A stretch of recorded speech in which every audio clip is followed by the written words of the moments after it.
लेकिन मैं ऐसा यश गुण स्वप्न आज तक मैं कभी नहीं देखी थी।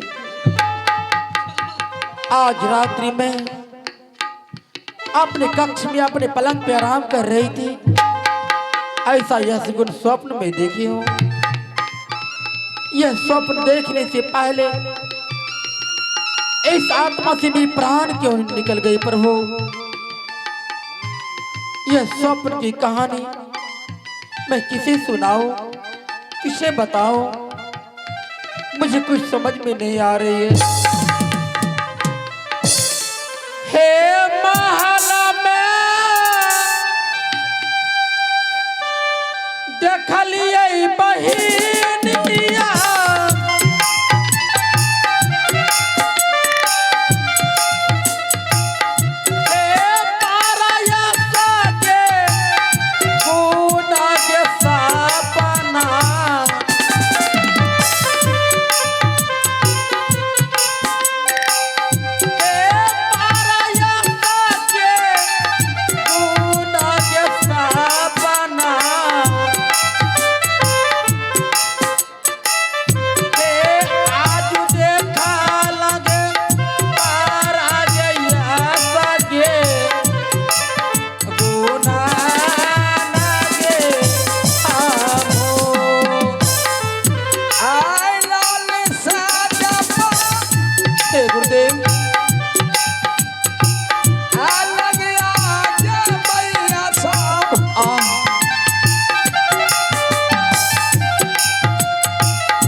प्रभु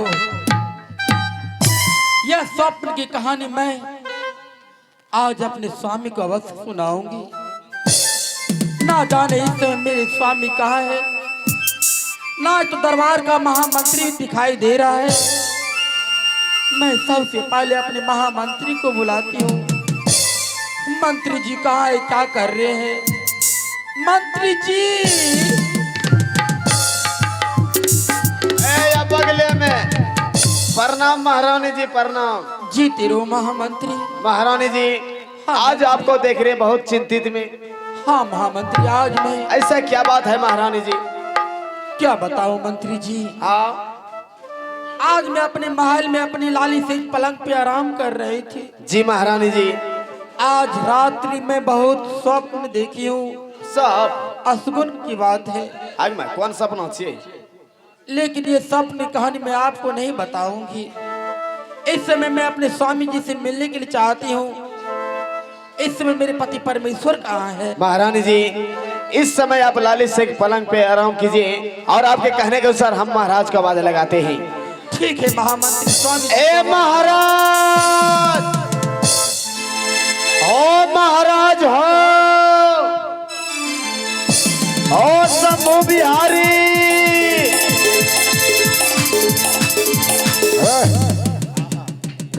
प्रणाम महाराज। बताओ इस समय महल में किसने चिल्ला रहा है? एवं मिलिए महारानी जी से। महारानी से? अथवा क्या हुआ महारानी को? महारानी ये मैं क्या देख रहा हूँ? पलंग पर बैठ करके इतनी चिंतित में हो, क्या हुआ महारानी? कुछ तो बताओ महारानी। स्वामी आखिर इस चिंतित का कारण क्या है? चिंतित का कारण है स्वामी, क्या मैं बताऊं। आज रात्रि में अपने कक्ष में अपने पलंग पर मैं आराम कर रही थी। आज मैं एक स्वप्न देखी हूँ। स्वप्न? हाँ स्वामी, मैं कुछ समझा नहीं महारानी। आज मैं एक सपना देखी हूँ। सपनों में मैं यही देखी हूँ अपने महल में जो अपने पलंग के ऊपर एक घोंसला है, हाँ है, उस घोंसला में बगरो और बगरोई रहते हैं। रहते हैं। और बगरो बगरोई का दो उस घोंसले में बच्चे भी हैं। एक दिन अचानक ऐसा हुआ स्वामी, बगरो का पत्नी बगरोई मर गई। उस महल में जो उस घोंसले में दो बच्चे थे, दोनों बच्चे अपनी माँ के लिए हर वक्त रोते रहते थे। दोनों बच्चे का दुख बगरो को देखा नहीं गया। बगरो फिर से दूसरा शादी कर लिया। दूसरा शादी जब कर लिया, उस घर में जो सौतेली माँ आई, उन सौतेली माँ ने कुछ दिन तक दोनों बच्चे को अच्छी तरह से मान सम्मान किया। एक दिन की बात, दोनों बच्चे उन सौतेली माँ से भोजन मांगने के लिए गया, एक थाली लेकर। उन सौतेली माँ ने दोनों बच्चे को भोजन देने की जगह पर अपने चोंच से मार मार कर उस घोंसला से अपने पलंग पर आज गिरा दिया। दोनों बच्चे मर गए स्वामी जी। हे महारानी, हाँ स्वामी। इस समय तुम एक बगरो और बगरेनी की कहानी मुझे गा करके सुनाया। हाँ पतिदेव। आखिर इस कहानी से तुम क्या साबित करने के लिए चाहती हो? मैं इस कहानी से यही बात साबित करने के लिए चाहती हूँ स्वामी। हाँ, मुझे भी दो पुत्र है, जिस बच्चे का नाम है शीत और बसंत। हाँ है। मैं अपने मन में सोच रही हूँ, अगर इस दुनिया संसार सागर से मैं मर जाऊंगी, मुझे मर जाने के बाद कहीं आप दूसरा शादी कर लीजिएगा तो शीत बसंत के साथ यही हाल, यही सलूक होगा। नहीं महारानी, ये तुम क्या कर रही हो? ये कभी नहीं होगा महारानी, ये कभी नहीं होगा। लेकिन स्वामी जी, मुझे यकीन नहीं होता है। पहले आप मुझे वचन दीजिए, अगर मैं मर जाऊंगी, इस महल में आप दूसरा शादी नहीं कीजिएगा ना। महारानी, ये आज तुम कैसी बाकी बाकी बातें कर रही हो? हाँ स्वामी। महारानी, अरे सबसे पहले तो तुम्हें इस संसार में कुछ नहीं होगा। अगर ईश्वर की कृपा से तुम्हें इस संसार में कुछ हो भी गया, हाँ स्वामी।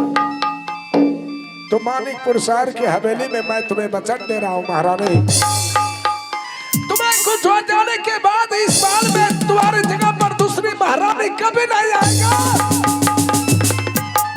मैं दोनों बच्चे के लिए सौतेली माँ इस महल में कभी नहीं लाएंगे महारानी, कभी नहीं लाएंगे। लेकिन स्वामी जी, आज मुझे मेरी दिल गवाह दे रही है, अब मैं नहीं बचूंगी। नहीं महारानी, ना जाने मेरे सर में चक्कर आ रहे हैं। लगता है तुम्हें इस समय आराम की जरूरत है। अरे बिजली, जी मालिक। महारानी की तबीयत सही नहीं है। जी जी। शीघ्र डॉक्टर को बुलाओ। ओ दिलीप बाबू, डॉक्टर साहब, दिलीप बेटा। अरे डॉक्टर को बेटा कहेगा, कभी आएगा रे? आओ तब बाबू को बाबू। बाबू है। आओ ओ दिलीप बाबू, डॉक्टर साहब। याबे महारानी जी की तबीयत खराब है। ओकर पेटे खराब था। डॉक्टर के पेटे खराब। अरे घोचो, दूसरे डॉक्टर को बुलाओ। ओ मुरलीधर बाबू, डॉक्टर साहब। याबे महारानी जी नहीं बसते। वकर बहुए नहीं बसता। वकर बहुए नहीं बसते। गधा कहेगा। हे बड़ी जोर से